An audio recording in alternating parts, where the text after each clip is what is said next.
নমস্কার, কেমন আছেন সবাই? বাঙালির ঘরোয়া রান্নাঘর আর লাইফস্টাইল চ্যানেলের নতুন একটি ব্লগে আপনাদের অনেক অনেক স্বাগত জানাই। জানি এই গরমে সবাই হাঁসফাঁস করছেন, আমারও সেই একই অবস্থা। তো তাও এই গরমের মধ্যেই আজ আমরা বেরিয়ে পড়েছি একটি বিয়েবাড়ির উদ্দেশ্যে। বিয়েবাড়ি পড়েছে এই গরমে, তা বলে কি যাব না বলুন? তাই আমরা রেডি হয়েছি, যতটা হালকা সাজে সাজা যায়। বিয়েবাড়ি মানেই তো একটু সাজগোজ আছে, তার মধ্যে একটু হালকা করেই যতটা কমফোর্টেবল মানে হওয়া যায় সেই মতো করেই আমরা রেডি হয়েছি। এই যে আমি একদম রেডি, এখন আমার কর্তামশাই রেডি হচ্ছে। আজ বিয়েবাড়ি আমার একটা দাদা বলতে পারেন, বন্ধুও বলতে পারেন। আগেও আমার ব্লগে দেখেছেন হয়তো কয়েকবার। তো সেই দাদার বিয়েতেই যাচ্ছি। আজ রিসেপশান, বিয়ের দিন তো যাইনি, এত গরম, তাই আজ রিসেপশানেই যাচ্ছি। তো আমরা তো বিয়েবাড়ি যাচ্ছি, তা আপনারা কারা কারা এই গরমে বিয়েবাড়ি কাটাচ্ছেন জানাবেন একটু। আর কেমন কাটছে বিয়েবাড়িগুলো। সন্ধ্যে থেকে বেরোবো করে এত গরম, গরমের ঠেলায় জানেন বেরোতেই কতটা রাত হয়ে গেল। এখন একটু তাড়াহুড়ো করছি, অনেকটাই লেট হয়ে গেছে। আরও যেসব বন্ধু বান্ধবীরা যাওয়ার কথা ওরা ওখানে পৌঁছে গিয়েছে অলরেডি, ফোন করছে বারবার। এটা কি দুটো বাটি, দুটো ছোট প্লেট, দুটো বড় নিতেই হবে। যাওয়ার পথে আমরা একটা গিফটও নিয়ে নিচ্ছি।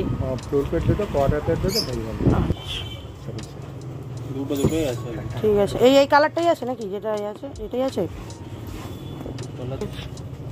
দেখে নিয়ে নেওয়া হবে। জলের বোতল ভালো, গরমে জল খাবে।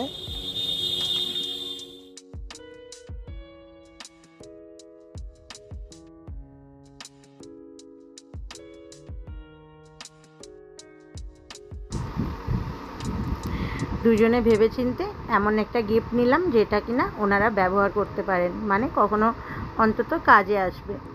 যাই হোক, গিফট তো নেওয়া হয়ে গেল। আমাদের বাড়ি থেকে বিয়েবাড়িটা বেশ অনেকটাই দূরে ছিল জানেন, প্রায় মানে স্কুটিতে করেই গিয়েছিলাম, তাও কিন্তু প্রায় 40-45 মিনিট মতো আমাদের বাড়ি থেকে লেগেছে।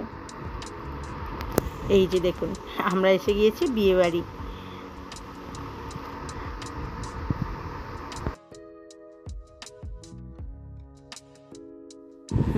তো চলুন, অনেক পথ অতিক্রম করে অবশেষে বিয়েবাড়ি এসে পৌঁছেছি। আপনারাও চলুন আমাদের সঙ্গে বিয়েবাড়িটা এনজয় করবেন। এই যে ঢুকতে না ঢুকতেই দুই সুন্দরী, এরা অবশ্য অনেকটা আগেই এসেছে। এরা আমার সব বান্ধবী, আগেও বলেছি আর আগের ব্লগে হয়তো দেখেওছেন কখনো এদের।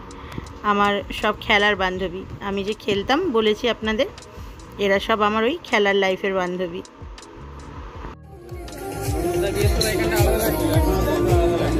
তখন গাছপালাগুলো বেশি সতেজ ছিল।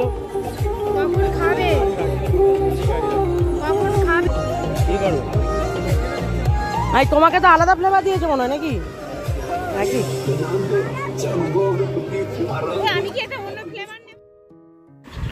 তো দেখলেনই তো, গরমের ঠেলায় আগে বর বউয়ের সঙ্গে না দেখা করে আমরা আগে চলে গেছি মকটেল কাউন্টারে।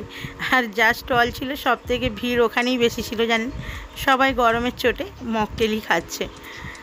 আমরাও আগে এক গ্লাস করে খেয়ে নিলাম, তারপরে এসেছি ওই দাদার সাথে দেখা করতে। এই যে দেখুন, বরকে দেখে আপনারা বুঝতে পারবেন কতটা গরম। ও তো একদম ভিজে, মানে স্নান হয়ে গেছে যাকে বলে। জামা কাপড় একেবারেই ভেজা, যেন মনে হবে এই স্নান করে উঠে এসেছে। আর কুলার, ওই যে যেহেতু হলটাতে এসি ছিল না, তাই চারিদিকে কুলার ছিল। কুলার থাকলে কি হবে, মানে এতটাই গরম যে কুলারেও আর কাজ হচ্ছে না।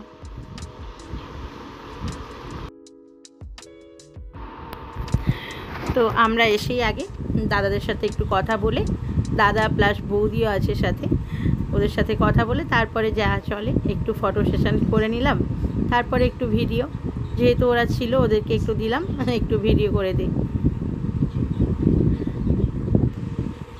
আর এই যে এই শাড়িটা আপনাদের আগের ব্লগে আমি দেখিয়েছিলাম, কেনাকাটা করতে গিয়েছিলাম, আমি একটা শাড়ি নিয়েছিলাম, এই সেই শাড়ি আজ পরেছি। কেমন হয়েছে শাড়িটা আপনারা জানাবেন কমেন্টে।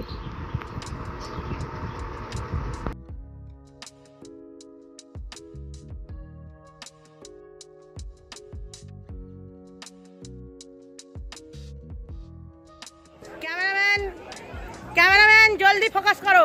হ্যাঁ দেখ, শুনতেই পারিনি।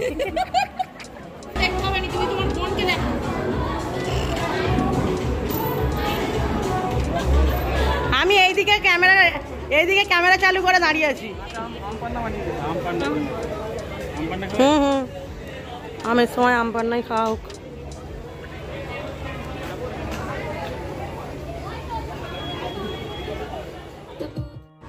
ওই দাদা আর বৌদিটাকে দেখে কি চিনতে পারলেন?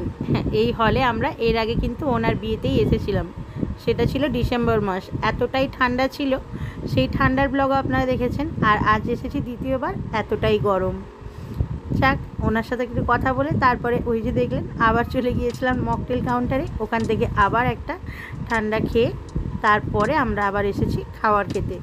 যেহেতু আমরা অনেকটাই রাত করে এসেছিলাম, তাই আর খুব বেশি লেট করা যাবে না। আবার বাড়িও ফিরতে হবে, অনেকটাই দূরত্ব বললাম বাড়ি থেকে, প্রায় 1 ঘন্টার মতো। এখন কর্তাগিন্নি আমরা বসেছি খেতে। অবশ্য সবাই বসেছি একসাথে, এক টেবিলে তো হবে না, তাই আমরা দুজনে একটা অন্য টেবিলে বসেছি। যাক, গরমের মধ্যে খাওয়া দাওয়াটা তো বেশ জমিয়েই করেছি যতটা সম্ভব। তবে আবার গরমে খুব বেশি খাওয়াও যাবে না, যতটা ঠান্ডায় খাওয়া যায়। তবু যাই হোক, আমি তো পোলাও মাংসটা বেশ ভালোই খেয়েছিলাম।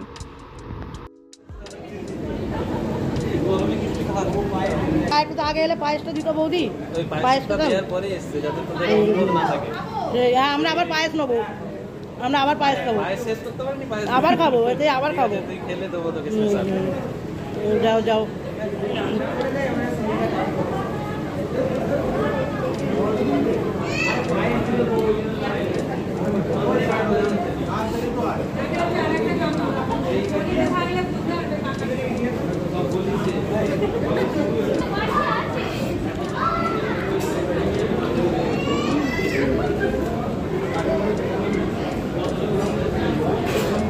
আচ্ছা, সন্দীপন্দার পাঞ্জাবিটা ডুয়েল টোন, শাড়িটাও ডুয়েল টোন, পাঞ্জাবিটা ডুয়েল টোনে। দেখো ফোনে ব্লু লাগছে, এখানে দেখো ব্লু।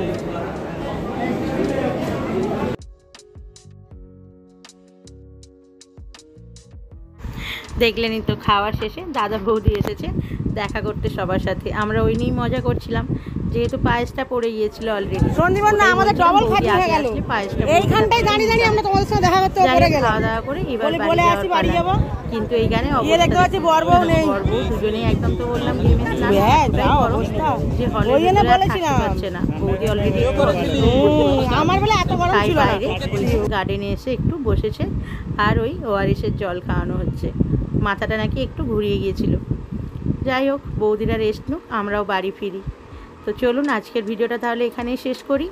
ভালো থাকবেন সবাই, সুস্থ থাকবেন। দেখা হবে খুব তাড়াতাড়ি আমার পরের কোনো ভিডিওতে।